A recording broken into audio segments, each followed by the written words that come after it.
Hello and welcome to Creative Vitality Jam Sessions. Here we have intimate conversations with extraordinary dance and theater artists about reimagining creativity and supporting and building community. CVJS and I walk in solidarity and as allies for equality, justice, and respect. Black Lives Matter. Let's stop Asian hate and let's unite. I'm Helen Pickett, and today's guest is Dana Ruttenberg. She's the director and choreographer of Dana Ruttenberg Dance Group, L4, L5 Productions. We have known each other since 2010, where we attended Hollins University together. And welcome, Dana. So good to Yeah. see you. Has it been that long? Yes, I know. Where Hollins, did Hollins, time go? time goes. Hollins seems so short ago. Yeah. And it That also seems like I might have dreamt it. Like it might, that porch with the swinging chairs, I might have dreamt that. I have similar feelings, especially, I had that bike and I drove around, the campus and how hot it was. And you would go out and it's like this thing would hit you. There were surreal aspects to it. And then of course, how intensive Yeah. and how like, solid it was. Yeah, it does have these surreal aspects for me as well. And Yeah. certainly not 2010. Nope. Yeah, I know. Agreed. Well, I'm really happy to see you. We actually saw each other not so long ago, which was nice. It's been years since I've seen Richard or anybody else from the program, but I'm so happy you're here. And I want to start with the first question for everybody. What part of the world are you in? I'm in Tel Aviv, Israel, which in many ways I'm usually, I don't know how I feel about belonging to this part of this world. But right now, the only good thing that I can say is that I'm vaccinated. You So are. I am vaccinated, and most of the people I know are vaccinated. So That is great.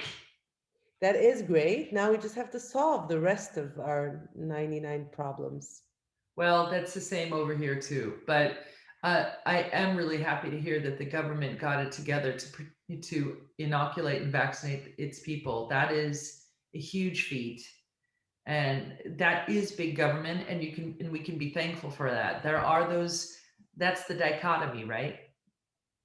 Yeah, it's complicated. Do you really want to get into that? We No, could. I want to ask you Okay. questions. Yeah, it's I think it's a complex time to live, and Yeah. being woke means that you realize there's intentions behind actions. So you can be happy about the action and also question the intention behind the action at the same time. Oh, absolutely. And that so is so prevalent and not so prevalent in this country. That's the great disparity here. And so I similar things. I mean, I just heard actually that in Minneapolis where the trial is going on, right? Derek Chauvin, another man was shot today by a policeman. Another man of color. So it's like, what is where is the progress actually? That's what you start asking yourself. And what does that word actually mean? That Yeah. word is complicated. Yeah. I realized something. I mean, I know something is wrong all the time, but this I have twins. They're 6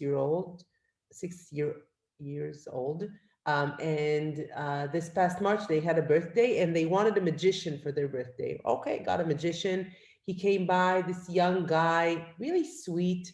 And I felt like I hated him. And I was like, why am I, why? He's so nice. And he's like making all the children happy. And after it was all over and I was like cleaning everything, I told my husband, I was like, magicians are liars. I think that's why I think I've had enough. Like, I can't have anyone do tricks on me now. Like, I can't enjoy it anymore because I feel like I'm in a world full of illusions where I have to like decipher what's true and what's not. And this was not fun for me. Like, I felt I brought in a professional liar. Oh no. So, so that's where I'm at. That's where I'm at. That I'm a very optimistic person, and I'm very, you know me, I'm like a very, like, I give myself, but I'm so, this world made me suspicious, like made me question, just, yeah. Which in and of itself is a very good thing.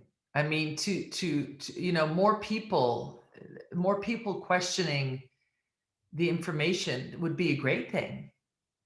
I know, but think about times in your career where you just let yourself like get instructions and you just went with the flow and you didn't stop, you didn't drive with your handbrake on, you know, you were Yeah, like, that's a period of life, Dana. You know, that belongs perhaps to the young.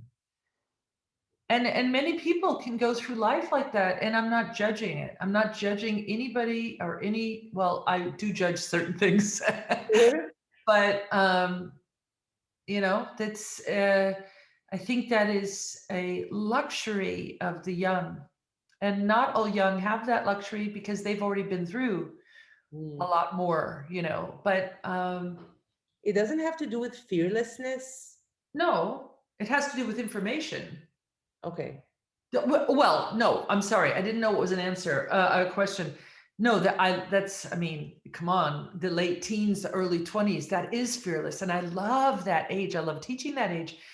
I mean, that there is a life force in that that is so beautiful, but it also is a life force for many. I'm making huge generalizations here, that because they don't have the life experience information, right? Everything is new, everything is conquerable, right? I can do this. And it's a beautiful energy. And it doesn't have to be lost. It just gets more educated, Yeah.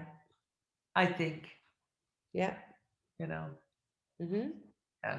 Mm-hmm. So I don't know. Do you? Oh, I'll ask you questions. Yeah. Okay. Donna, I would like to start with Project 48 Dance, for Mm-hmm. which you are the founder and artistic director. It's in its 8th year. You describe it as a creative blind date adventure. When I read that, I loved that, which brings in over 40 artists to create original dance works in 24-hour rounds in collaboration with Batsheva Dance Company and various academic institutions. I mean, first of all, just reading that, I thought, what an extraordinary feat of coordination and well, and information giving, first of all. And then, so can you explain how you came to this idea? Yeah. Why the immediacy of 48 hours? Why must it be in this time frame? Mm-hmm. And is it fashioned after an immersive art sit-in, you know, of where of things like these kind of collective community sit-ins, you Mm-hmm. know? Mm-hmm. So I do immersive works, but this is not one of them. This is a project that was born. There's a story behind it, and the story is that I have a friend who's an actress, and when we were young and she was finishing acting school, something about, I guess, the way she looks, and I don't know how, you know, she was always cast in comic roles, always comic, and she did it also great. So they kept giving her comic roles. No one guessed or knew that she could possibly do dramatic roles.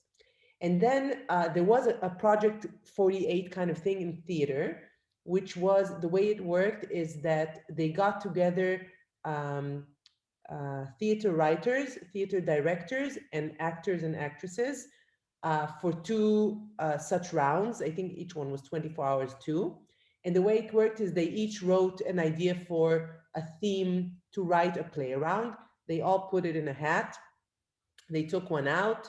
Let's say the theme is I don't know, Egypt or something like that.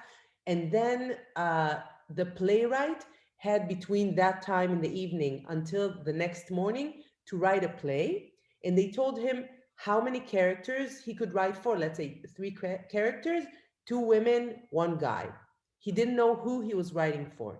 The next day, he submits the play, and then they don't cast it. A raffle decides who is going to play it. And then they have from that morning to the evening to put on that play. In the evening, you have a one-time show of it, and then the raffle begins again. And during that process, my friend got to do her first dramatic role because no one cast her in the role. It was just a raffle. And it was really, I mean, someone old could play someone young, and it was really mixed, but she got to play a dramatic role, and everyone was like, Orit can do dramatic roles. And then when I saw it, and she herself was surprised because she didn't, we so early in our career, we get a glimpse of what works and what doesn't, and it's really based on what we're offered. And from that point, we just keep going over and over that thing that we know how to do, that a teacher told us we're good at. Like, I remember I'm good at jumps. Why? Because one teacher, one Thursday afternoon, told me that my sisson was good. That's it. And I'm based on that, I kept on working and developing that. I didn't develop other things because I didn't get feedback for that. So then I thought how great it would be to do such a thing in dance. And I know when I see dancers, for instance, now I was looking for a female dancer for my new project that can act. I have great friends that dance in lead companies in Israel. I don't know if they can speak. They had a 20-year career at a leading company where they never had a speaking role. So can they act? They don't know. I don't know. They never got a chance to even try it. And I thought, like, how, and we only know what we've done. And when people go to cast others, they're like, oh, she is Batsheva, she's Yasmin, she can only act, she can only dance. Like, we don't really know. We only know what people got the opportunity to do during their career. And then I was like, how can we shift things up? So then I decided, what if we do such a thing in dance? And I spoke to several like theaters to try to get a home for this, and they all said impossible. Dance needs to simmer for a long time. You can't create dance in 24 hours. You need 6 months at least. And some choreographers that I talked to about this project said, oh, it's not the way I work. I was like, no one works this way. It's just like a game. So then I got together the courageous few that did succeed in believing that this could be fun. And it's been happening ever since. And people are getting to do things that they haven't done ever. Just because there's a choreographer that comes in. I also didn't want it to be one artist, like one genius that comes in and does the work. So each work has two parents, a choreographer and someone who's not a choreographer. So a dramaturg or a designer or someone else that they can like rub against, that no one has a say in this. And a changing number of dancers. And I give them a reference, and the reference is a video. It's been weird things so far. And they have 24 hours. And your question about immediacy, in 24 hours, you can stand anyone for 24 hours, and you can say yes for 24 hours. If it would go on, if you had to spend a night to think about it, the breaks would start coming up. One of the dancers that was in the very first edition told me that before he was going to go on stage, he needed to go on stage with a doll, I don't remember what it was about, and say something. And he was like, why am I saying that? And it was time to go on stage. There was no time to even finish that. And he enjoyed himself so much, and he was so free that he said, I now realize how often I pull the brakes. So, and it has no repercussions. The shows never air anywhere. It's a one-time show. No reviewers. If reviewers, they can come and they can say whatever they want to say, but the show is not going to go up again. So no reviewers are, if they're writing, they're also writing differently about it. And actually artists are doing incredible work and trying things that they haven't tried before. We hardly have a chance to do something without repercussions. So it just goes back to being a game. Yeah. Yeah. Well, it's a game, Donna, but wow, it's also an affirmation of how creative we are, and Yeah. how that very thing is also by all the expectations, rules, this, that, the learning, the 6 weeks of learn. I mean, this is the basis also of improvisation, which, as you know, like Yes. And was is really where I find my bliss. yeah. And like you said, without the repercussions, without the writing into history, it's what a freedom. I mean, and what like to create in that way. Yeah. Ah, Yeah. it sounds wonderful. Yeah. And And the also second round, almost it, a teaching. yeah, after the first round, so you have a live show of the first round, and then all the names go back to the head, and right from the theater, you go back to the studio in different combinations of the same people to create the second round. And the second round is always wackier because the people are tired, they hardly slept because they kept thinking, and they also exhausted all their habits during the first round. So Exactly. first round, you'll find a few 5, 6, 7, 8s. Second round, all hell breaks loose. Wow. No unisons in the second round. Some, I don't know, but it's really interesting. I Wow. love it. And actually, this is how I've been finding dancers. I don't audition anymore because you can see during that process, during those hours, you can see exactly who you would want and not want to work with.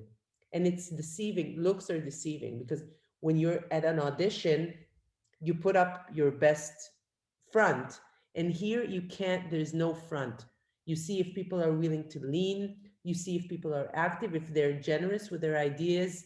Do they only want to be led? Are they not, don't they move until someone tells them to move? Like you see everything and you can't tell any other way for me. It's funny you say that because, when I go into, let's say, a new ballet company, because that's where the majority of my commissions come from. Um, it, Directors, naturally ask me, do you want to watch the entire class? And I say, oh, no, no, no, I don't need to see that. If I come in, it'll be for jumps. Because for me, it's also about seeing with a jump, with a petit allegro, you can see the multiple coordinations. Are they there or not? You can Mm-hmm. see if épaulement is there. And then I don't choose dancers from that. I kind of drive directors sometimes crazy because they say, well, I'd like a week to work with these people. And I'm doing phrases, or I am, but this week actually, it's exactly what you said. With a week of time, people start dropping the facade, and you'll see the people. Like, I can't tell you how many times it's a person in the corner that is just a quiet person who ends up being the first cast and sometimes the lead because they're extraordinary. Yeah. They're just not test takers, Yeah. and the ones that sometimes appear and like are the big time test takers, that's where they're at. And Mm-hmm. there's no more growth. Yeah. Yeah. So, I find my ways to circumnavigate the facade as well. But Yeah. that sounds like a wonderful, talk about an immediate way to find answers. It's Yeah. beautiful. So you have directed more than a few companies. In New York, you had a New York-based company was the Red Hill Project from 2000 to Which 2003. is the translation of my name. Yeah. Ruttenberg is. Of course. I can't believe I can't believe that's right. Of course. That's beautiful. Wow. Okay.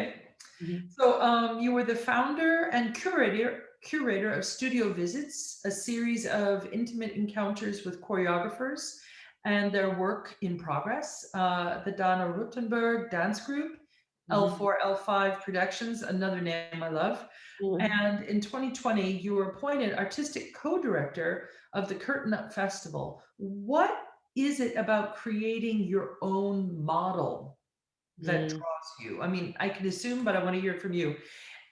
Is it the autonomy, the freedom from others' rules or visions that propels your vision and direction? Was it always in your concept of art making? And so, like the freedom to define your vision, or one's vision, I should say, that's also intoxicating to me. Mm. You know, the rebel of eschewing, I'll create my own rules, but I don't like things imposed upon me. I don't I know. don't think I had a chance to have things imposed on me. So my origin story, as I like to, we're now in my new process. We're talking about origin stories and would you let go of your origin? Because the work is about letting go. Like, would Superman let go of his origin story, and or would he stay Superman? So I I actually did pave my own way because I I actually never was offered another way. I was never accepted in my experience. I went to the last time I was on a rail, I think, was when I was part of Bador, which was like the biggest conservatory in Israel, and Tel Mailin, which is the biggest high school in Israel.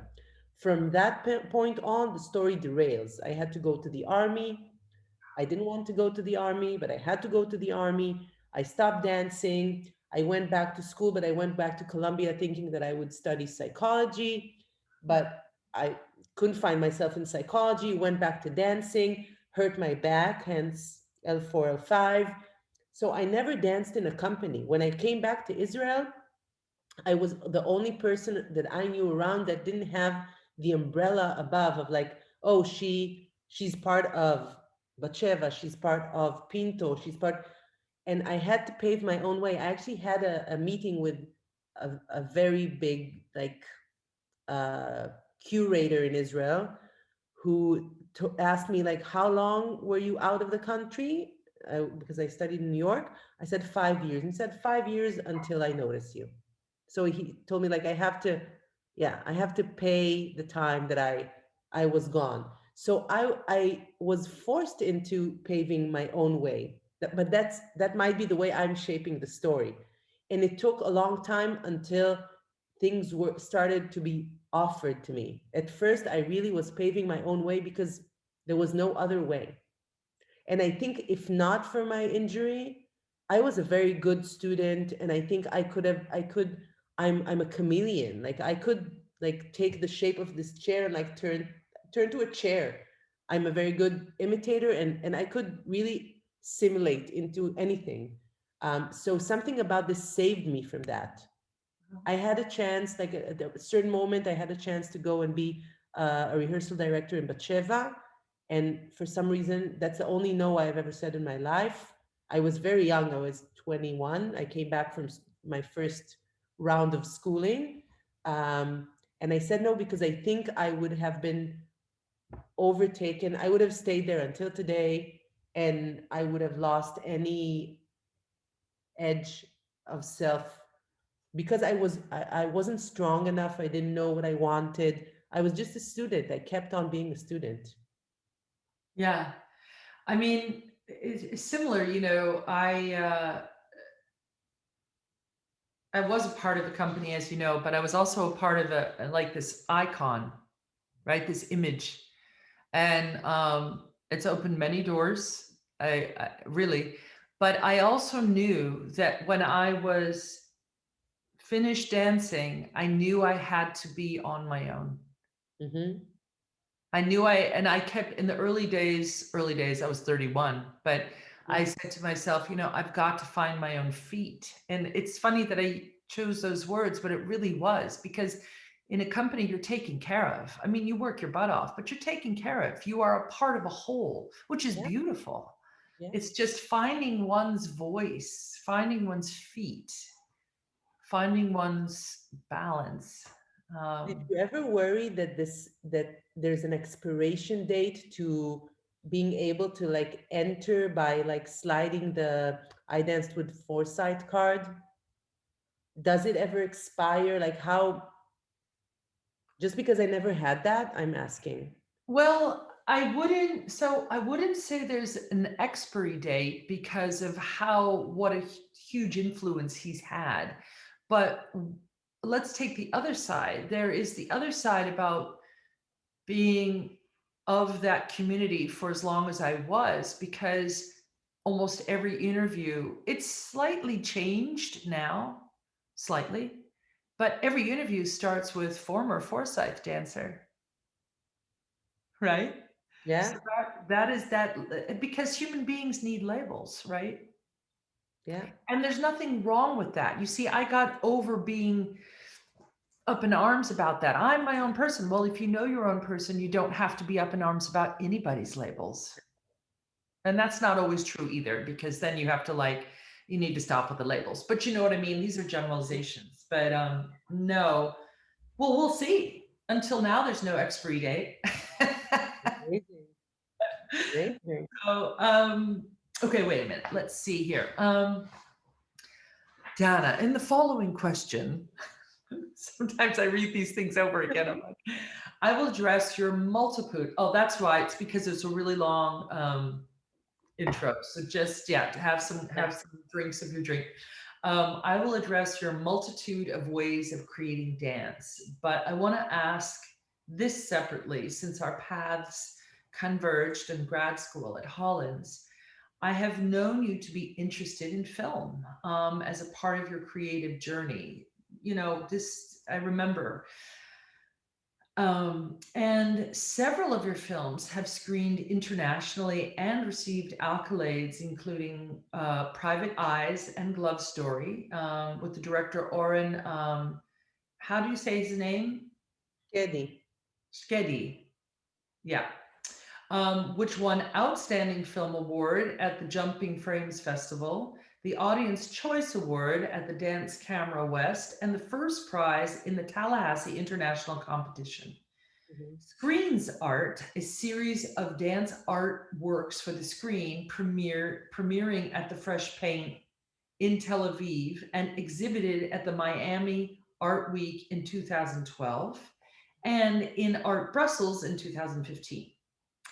And then a solo exhibition of yours and Skedi's dance-based video artworks called Cut! Exclamation point. I should say Cut. Yeah. Yeah, exactly. Premiering at the Shalush, is that how I say it? Shalush Gallery in Tel Aviv and showcased at the Untitled Art Fair in Miami in May of this year. I have in my questions, wow, true. Did you first discover film during your undergrad at Columbia University in New York? How does dance film fulfill you as a descriptive pathway? Um, there's like four other questions, so let's start with those. So there's a few as in good storytelling, there's a leitmotif. Like you don't know how it's going to fall, but there's like breadcrumbs or Yeah. along the way. So I did my second minor was film. I was attracted to that, but I didn't know why. So that's one thing. And then in my undergrad school, Yeah. and then I met Oren. Oren Shkedi is my husband. Oh, you're kidding. I didn't know. Yeah, he's my husband. Oh, Uh, I'm wonderful, but wonderful. when I met him, he was not doing film. He was a theater guy. He was an actor, a striving actor. And then at a certain point in his career, he moved into film and TV, and he's now a big TV director. And in 2011, we started talking about what if we did something together. And we were both very skeptical. I was skeptical that dance can move into two dimensions, that I thought it would be impossible, and that all the liveness would be just sucked out of it. And he couldn't believe that dance can hold that film. Like how would you like suffer through 20 minutes without dialogue? So the first thing we tried to do was to take one of my pieces, Private Eyes, and film it, knowing what he knows and knowing what I know. And we did it, and it was really, really great. I mean, working as a couple is hard. It's very, very hard. But the film was great, and and it started going in. And then I learned about what the dance film world was, because in Israel there is no dance film festival, so it's screening all over except Israel. Yeah. And now it's becoming big again because of Corona. Suddenly, like people are coming to me to learn about this when I was, it's weird. And then uh, screens art, both screens art and cut are both different in the way um, they are dance art works. So they're sound free, and they sit within a frame, and you can hang it in your house.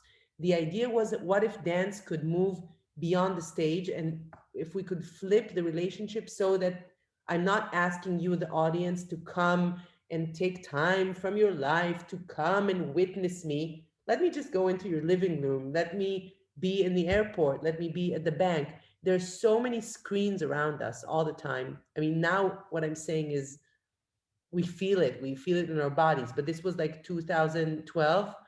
We're like, what if when I go and wait at the bank, instead of seeing an aquarium or a silent fashion show or skiing or all the things that they put up on the screen, what if it was dance? And then we started creating material for that. And we were filming. The method we've been working with so far is that we film live dancers on a green screen, and then we cut out their figures and we do different artistic explorations around that. Um, and that has been going really well. And then the third thing that we did, so second thing was screens art, and then we made another film based on my work, Armed, the film Glove Story, which is longer, which we actually edited while I was teaching at the University of Florida. So we were there for 6 months. I was teaching and Owen was editing. Um, what I enjoy about it is it's like a capsule, because dance is so fleeting. There's something about film that on one, yes, the live aspect of it is gone, but you can keep that thing that you had. You can keep some kind of memory of it.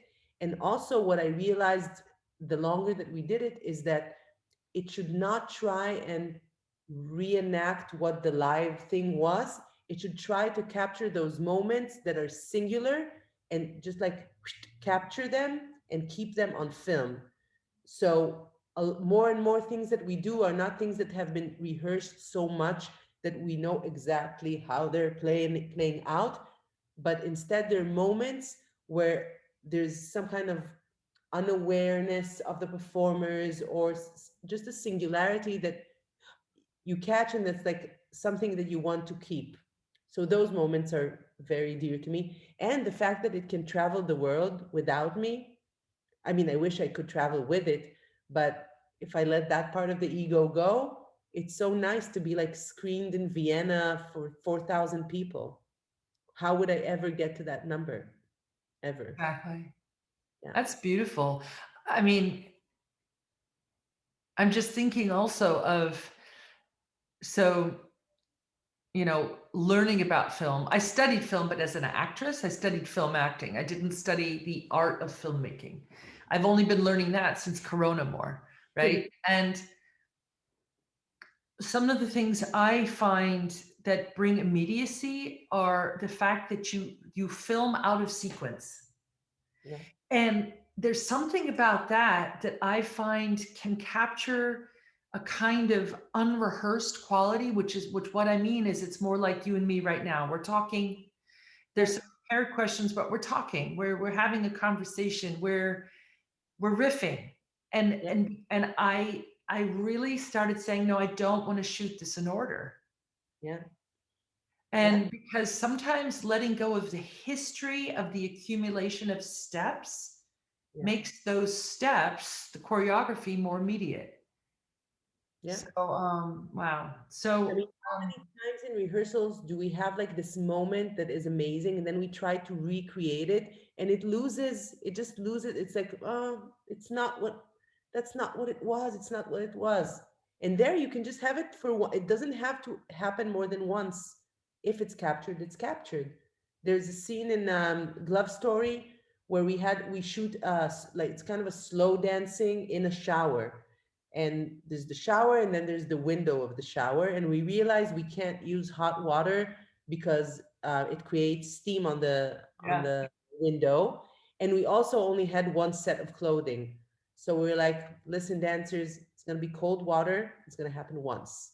yeah, It's shot once and you can see there, and it's I was behind the camera just crying. It was so beautiful. yeah, There's no way they would agree to do this again. There's no way it could happen again. They knew that eyes are on them now.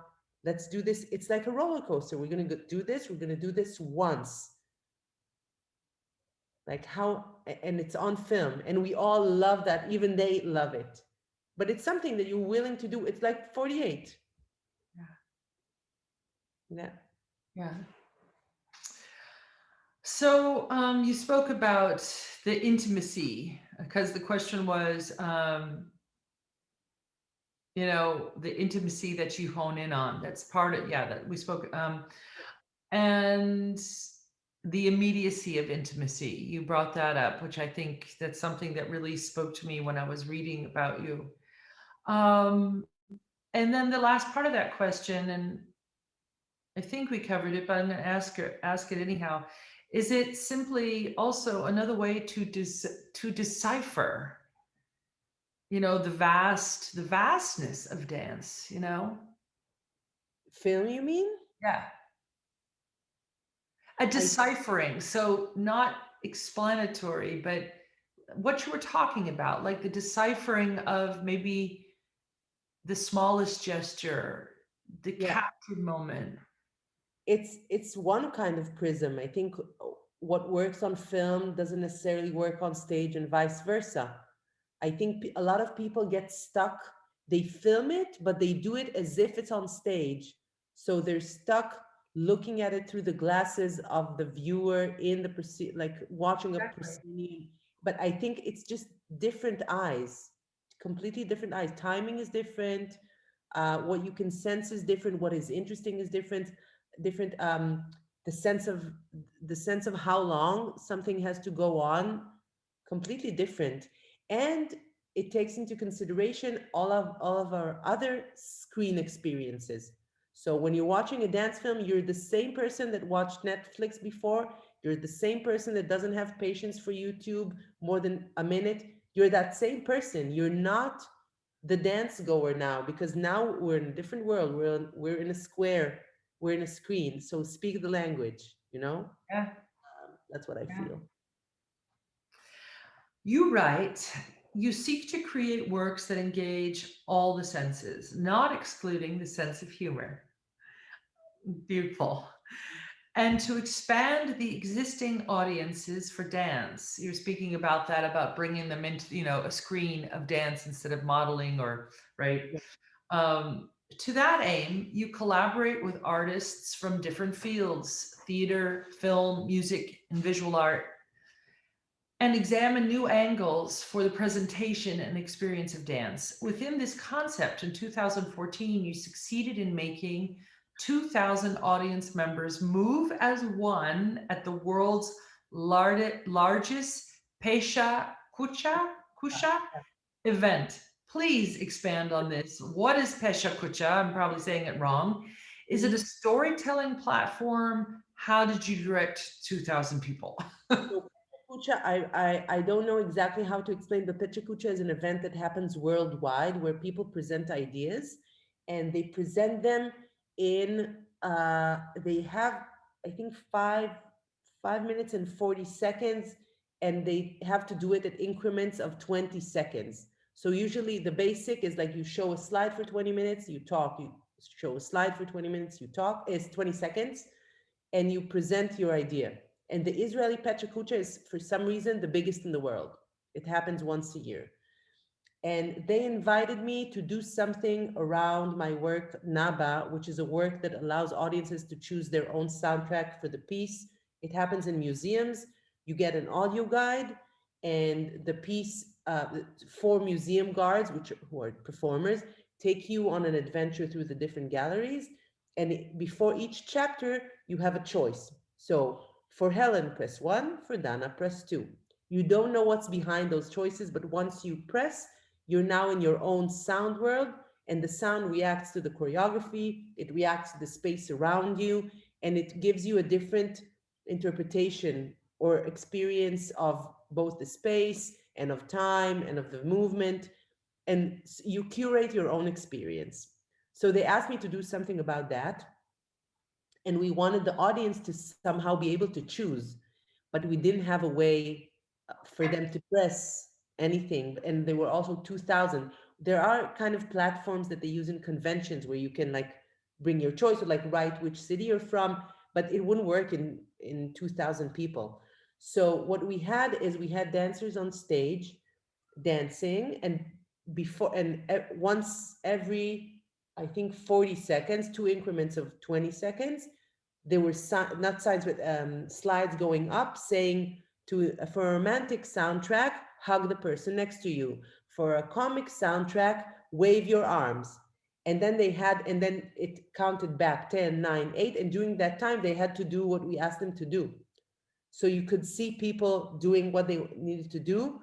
I was on the side of the stage trying to decide if there's more hugs or more waves. It was a very clear. And then I could press the next soundtrack, or sometimes they would choose what the dancers would dance. Like if you want to see Helen's solo, press 1. If you want to see Dana's solo, press 2. But it wasn't press, it was, they had to laugh, move, stand, sit, I don't remember. And they would all do it at 1. It was incredible. Yeah. So that was. Do you think that this was in 2014? Is it something that you're interested in, or have you like gone down this avenue as far as creating another work in a smaller scale like this? NABA still goes on. NABA started in 2013. We're still doing it in various museums.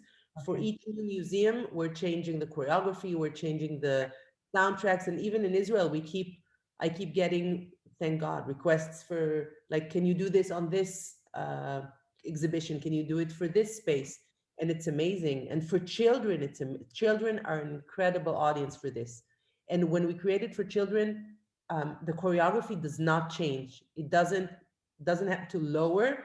The only thing is that texts need to be up from their world. We can't bombard them with like philosophical questions. I can't put songs in English because we're in Israel and the kids young kids don't speak English yet. Yeah. But all the rest is completely, and I can even fly more with my imagination. And this, like, they treat it, older people are like, younger people are like, and they're with us. Wow. I love it. Yeah, I keep trying to find ways to have the audience be part of it. That's for almost, I think that my last 4 pieces, except for one, all had the audience taking some kind of part. Yeah, the breaking of the fourth wall. The breaking of the fourth wall. Yeah, but without making them feel anxious about it. Because I, as an audience, the thing I hate most is to be asked to do something. Yeah.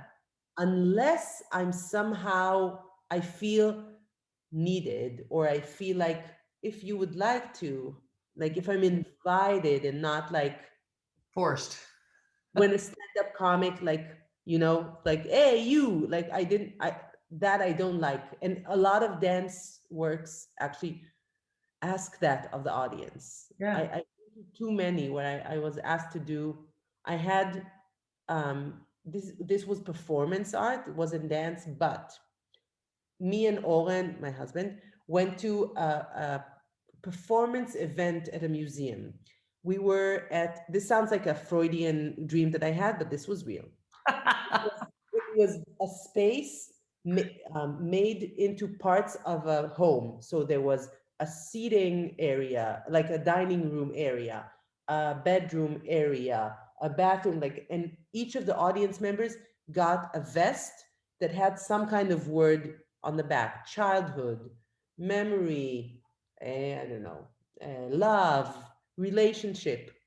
We walk in, we were separated. He got one part, I got another part, and then the performers enter. And they enter, you know how performers enter when they know like it's about to happen.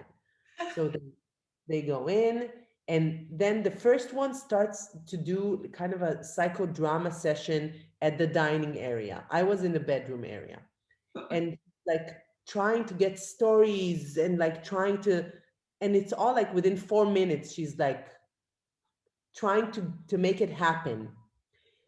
Then there's darkness on that area, light on our area. It's me and two other guys. And she's like, she asks him, I think, something about, I don't know, childhood. And then he says something about how he liked to play in the playground. She's like, oh, why don't you just jump on the bed?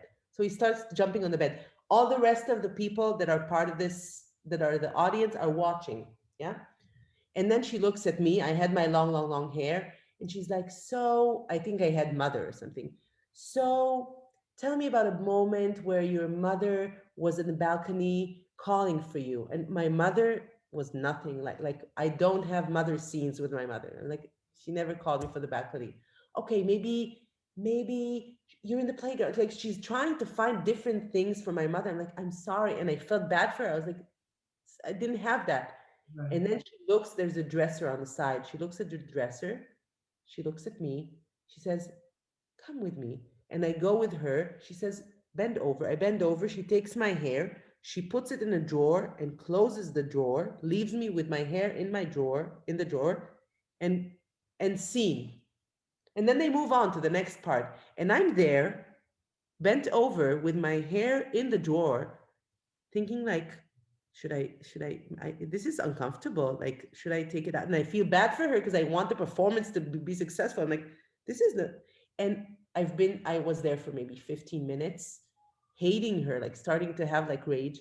And I saw her, this performer, at some kind of party. I just went up there. I was like, hi, you don't know me, but I just want to say, like, I've been holding this in for like, so I don't like, I told you I'm a student. Like I will do, if you ask me something, I will do it. But I need to feel like that I'm gaining something from it, that there's that you're also here for me, not only I'm here for you as an audience.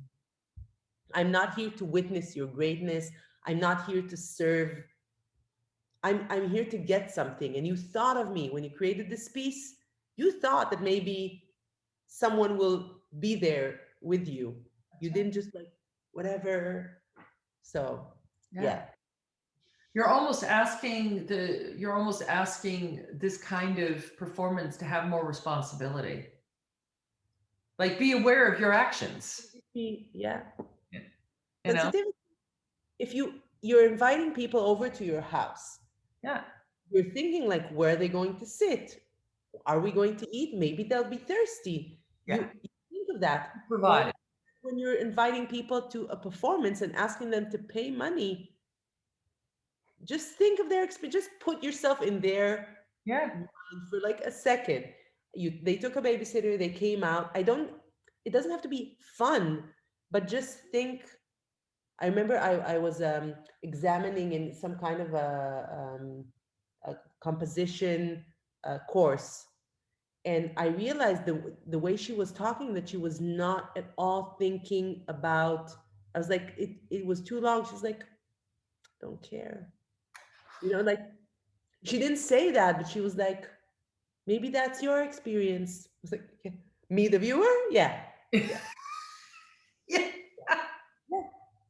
I was like, why don't you do it in your room? Just do it. I mean, dance in your room as much as you want. Dance in the studio. Take a performance space, rent it out, go out, like, do what you want to do. If I'm part of the deal, I want to feel like I'm part of the deal. Yeah. Is that too old fashioned?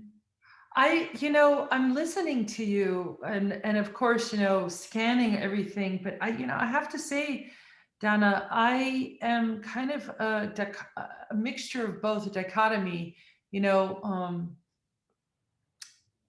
there's a phrase, don't make work for the first row, right? So there's a part of me that doesn't want to be over explanatory and spoon feed. I don't really, that's not my kind of art. But also, a huge part of the work I do is not trying to, I've been doing it, trying to do it for 16 years, is to have, I'm going to say it this way, have dance land on the skin of the people who are watching. So, my entry points were proprioception and mirror neurons of what is, I want them to feel, Mhm. and it doesn't always mean, so like you, I'm very interested in the sensory aspects. It doesn't always have to be emotional, but to feel perhaps what the energy of Mhm. dance is. So in that way, I really want the audience on the journey. Yeah.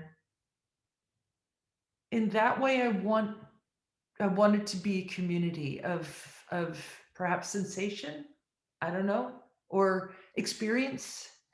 Yeah. Yeah. So I don't know if I can call it old fashioned. I almost wonder, I mean, we all know art is cyclical.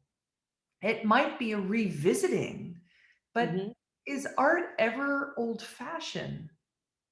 No, I mean my idea of I the know way you they mean your idea of, talk. Yeah. I don't, My idea. I think that's what I mean. I don't think that you're a human being living in this time. 500 years ago, some human being might have had the same idea you did, Yeah. but you don't know that. This is Mhm. your experience in this time. Mhm. So Yeah. evolution is cyclical. I don't know. That's, again, we could talk a long time about this, you and I getting into it on our rocking chairs at Holland's, um, which I loved.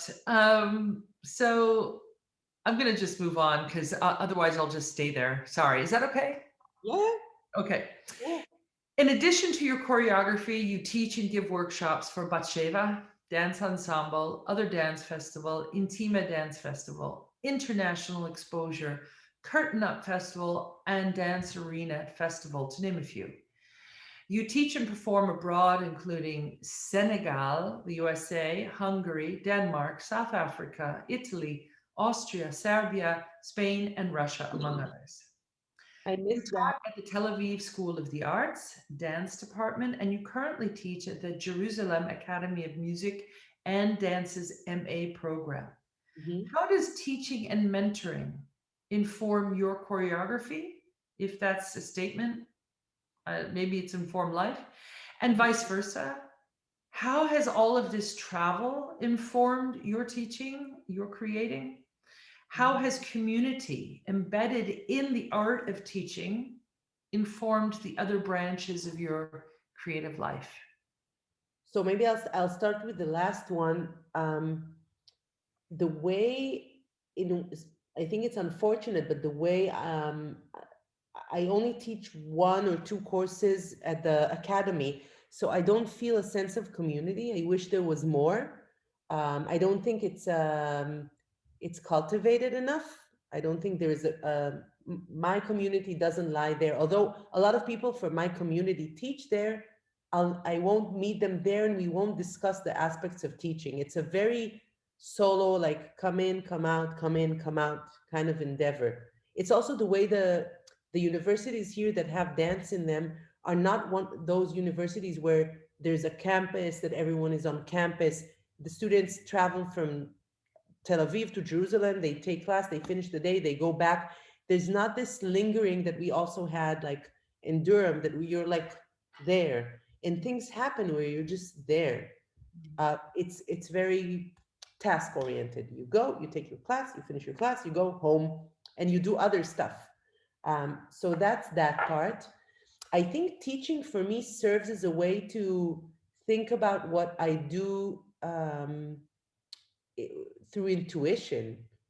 It's a little bit like when when you move houses and you put all your stuff in boxes and then you realize what you have and you didn't even know you gathered.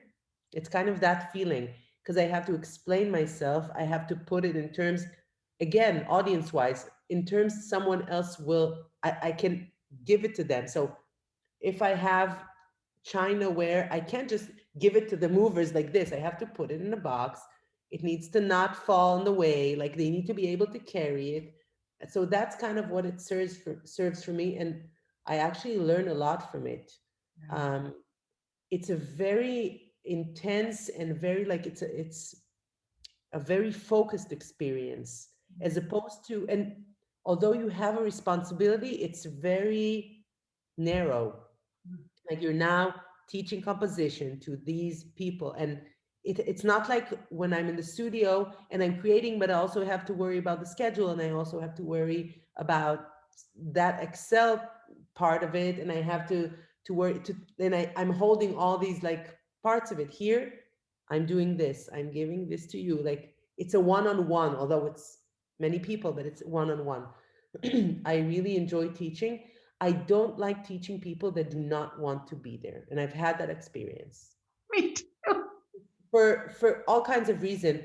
My like, if I could, if they let me, it's always like, if you do not want to be here, please go away. It's, for me, it's painful. It is painful. I don't like trying to prove myself. I can't be in the best, I can't be my best teacher when I'm, yeah, when I'm like that. That's something I rather work in a coal mine. For real, for real. I have to tell you, I've had similar experiences. You know, I've been teaching since 1999, and I had to, believe it or not, Dana, I had to learn to let go of the students in the room who were just not interested in the knowledge I was imparting. And in a way, it was almost an ego release as well, because you're never going to be, as a friend of ours says, you can't be invited to every party. Mhm. Not Yeah. everybody's going to be interested in the information. So it was a very long process for me. I had to learn to, in a teaching situation, in choreography, it's different, but in teaching, let's say that person is enrolled in the class, it's a credit they must have, and they're just watching the clock. I've had to, instead of spending so much time trying to corral that person, and like you said, get him interested, and I'm letting go of like the 20 other people that really want to be there. Yeah. It was a very hard lesson for me to learn, but and I'm not always good at it, but I remind myself in those times. Yeah. It's really hard. I'm the same way. I'd rather not teach. Yeah. Um, you were given 2 awards in 2013, Minister of Culture Award and the distinguished 2012 Rosenblum Award for Promising Young Artist by the municipality of Tel Aviv. You're a prominent and prolific art maker. What areas call to you to discover and dig into? Mhm. Who inspires you to create? What do you feel you still need to say? Oh, I uh, know it's a big question, and it's it's maybe it's not the greatest set of questions. You can let go of the last part. no, no, it's not.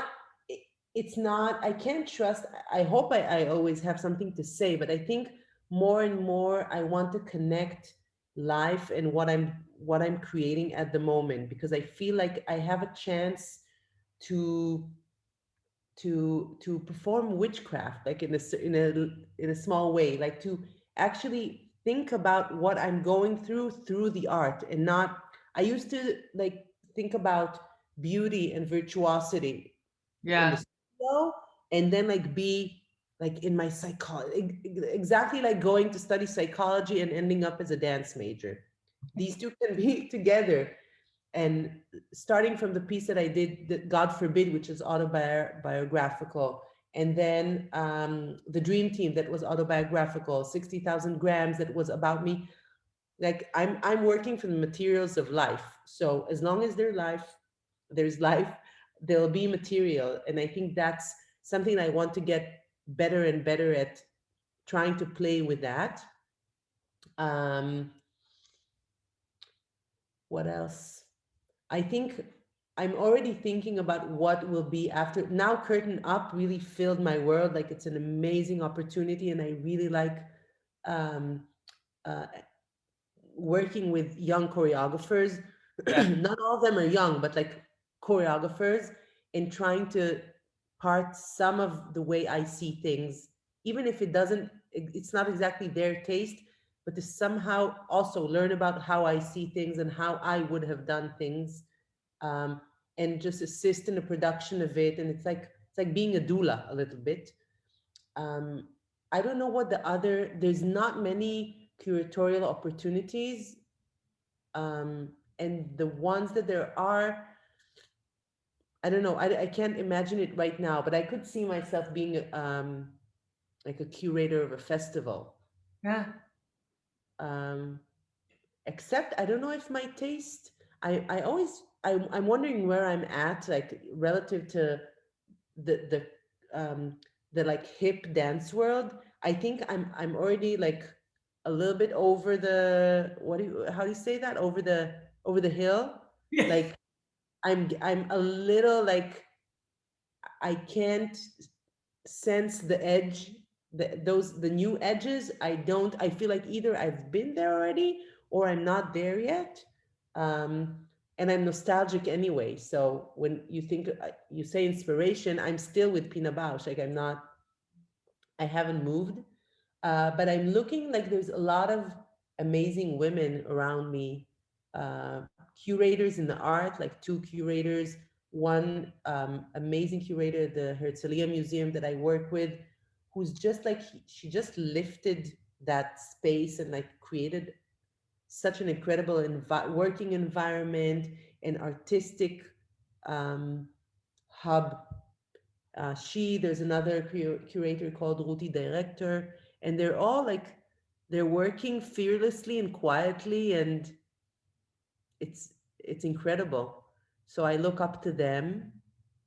Um, yeah, that's who I'm thinking about now. Would you ever want to be a director of a big company? Like I take don't over a know. company? It's a big question. I mean, now it's hard for me to imagine because in Israel there's not, I can't imagine it ever evolving into that. So the new artistic director of Batsheva, Gili Navot, is the artistic director, but she's not the house choreographer, nor does she want to. Ohad is still the house choreographer, and they invite choreographers in and out. Um, the Kibbutz Dance Company is still run by Rami Be'er, who's the house choreographer. I don't have a model to Right. look at. And I also wonder, as I'm getting older, once I would say, I mean, in like 10 years ago, I was like, of course. Now I realize the pressure that comes with it, the pressure to have an effective work. Like, what if you just want to play around? You can't play around because this is the jewel of the season. Like, Yeah. um, Like, wonder, yeah, yeah, it's true. it has to sell, it has to fill the seats. Like, there's no wiggle room. Yeah. Um, yeah, I don't know. Yeah. Last three questions that I ask everyone. We're going to start with this one first. In supporting and building, going back to the beginning of our conversation, in supporting and building a more equitable dance community, what are some specific daily practices that we could be active with? So first of all, send the elevator back down any chance you have. Like I today I met students, there was one male student, but most of them were female. They're 21 and they're lost. And I remember how that feels like. So just to tell them I was lost, not in a preaching way, like not I was lost, now I'm found. I was lost, I'm still lost. And if you just keep on moving, you will pave a way. Like you will literally make your way. You just have to go through the motions. I was saying to one of them, like she was saying, we were talking about glitches. Like, what's your like that every record has a scratch. Like, what's the scratch in your record? And she said, I'm anxious. And I said, but what if you just do what a brave person would do? Like, if I'm an anxious person, but I said, like, tomorrow I go on a roller coaster, the next day I bungee, and the next day I free fall from a plane. Within 4 days, am I a brave person? No, but I did brave things, and people will look at me as if I'm brave. And maybe I will also feel brave, but I haven't changed. I've just done the things to, and that's how I feel. Like Project 48, I was never like, after me, no problem. I shake every year ahead of this. I'm like, what's going to happen? But after 10 years, they're like, oh, and people think that I'm brave, but I'm not brave. I just do the things that I do, not out of feeling certain and secure, but just being like, let's just do this, and then we'll do that, and we'll, Yeah. yeah. Yeah. And what else? Women in Amazing. in Israel, it's we have this thing with language we're now talking about a lot. We like when you say you, there's a female you and there's a male you. All right. So when you send out a newsletter and you want to say, I'll be happy, I invite you to come see the show, and you can choose, you have to choose between you women and you men. And now we're working on that. We're talking about that. The Choreographers Association that I'm part of, we're talking about, it's now choreographe, which is male. We're talking about maybe changing it to choreografiot because there's a female, there's many more women in it than men. Be active. Yeah. What can we do? Yeah. So kind of fluffy questions, but do you have a spontaneous favorite memory from your creative life? Because I know you have many. Oh, I have many. Comes up now. I had a memory. It's not a favorite, but it's just a funny memory. I have a piece called 60,000 grams, which is a piece where I talk about myself through lifts from Martha Graham's works. And we performed it. Yeah, we only do only lifts and only from Martha Graham's works. I invited a young, tall dancer to lift me while I talk about how much I don't need anyone. I'm a soloist and I can do, yeah. So, and we performed it at a school. And then at the end of it, a teacher came and like to me, and she was like, me and my husband are going through a rough period. And I was wondering if you and the dancer can come and give us a kind of therapy session based on this work. And I thought, that's incredible. That's incredible. She never called, but still it was like, Wow. saw in it, and she imagined, just think about how these fantasies, like you're talking about neurons, she was looking at it, and I think she thought, like, if only my husband could lift me up, whatever lifting up means. I think if he could, like, if we could do it together, if someone could help, like, it was amazing. No one had ever asked me anything like that, but it was amazing. Yeah. And you've given so many, but the last question is, do you have insights that you can share? Again, it can be one, two, about living a creative life. I love the image of sending the elevator back down. Yeah. It's such a great image. It's Yeah. pick up more people and let them go to the top. It's a beautiful image. But anyhow, do you have any other? I think creativity is everywhere. I think don't limit it to the studio. Yes. Look at everything as if, I was telling the students today, everything is everything. My son told me 2 days ago, he said, Mom, this life, is it real? And I was like, what? He's like, he's 6 years old. He said, is this real or am I dreaming it? And I was like, I think it's real because I'm real and this piano is real. And he said, unless you're dreaming it too. And I was like, How old blown away. This kid. So yes, life in a certain way, yes, you control it like you control, like you control the energy of it, like you control a dream. And like choreography, you can shift, you can change the timing, you can regress, you can repeat, you can create patterns, you can break the patterns. It's, if you think about it choreographically, you have the agency to choreograph your life. Like, just do it. Don't think that you have to. So I was saying today to the student, I was like, you're making progress and you don't even know. I was like, hold out your arm. I was like, once your arm, when you were a baby, ended here. There were fingers here, and now it's an elbow. She's like, I was like, yes, like and I was like, this is the same arm. This, your arm, it's the same arm. But once, like, it's just, and just to allow the silliness and to allow the creativity that we allow when we're when we're high, when we're asleep, like, it's in us anyway. So just like, let it go. Yeah. You only live once, That we know of. that we know of. But even if there's another one, you're feeding that one too. So That's true. Yeah. yeah. Oh man. I mean, Donna, this, I say it almost every show, but what these interviews also give me is that I get to sit with my amazing friends that I don't get to see, that live in Israel or live in, Europe, or live in California, or even live in, I mean, it's COVID, so they might live down the street and I don't see them. But I'm waiting for the moment the skies open and I can go to New York.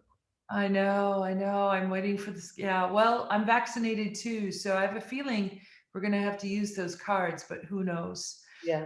Um, Thank you so much. This was just remarkable and generous and so inspirational, like you. Invitation. Um, I want to be able to direct viewers to actually learn more about you, find out about you. So, can you give us any websites, your Instagram Yeah. handle? Two websites. One is drdg.co.il. IL is in Israel. And the other one is screensart.com. So screensarsart.com. And my Facebook is my name. And Instagram, same thing? Instagram drdg dance, but I'm not good at Instagram. I'll get better. I got better during COVID. I actually didn't have an Instagram. I was like, now I'm like, so Doing great. And throwback. what? What I feel like doing is doing throwbacks. That's what I feel like doing on Instagram. Like, this is me, and that isn't, like. Well, when this is uploaded to the YouTube channel, Creative Vitality Jam Sessions, at the same time, I send it to your Instagram. Yeah, sure. With it what you want.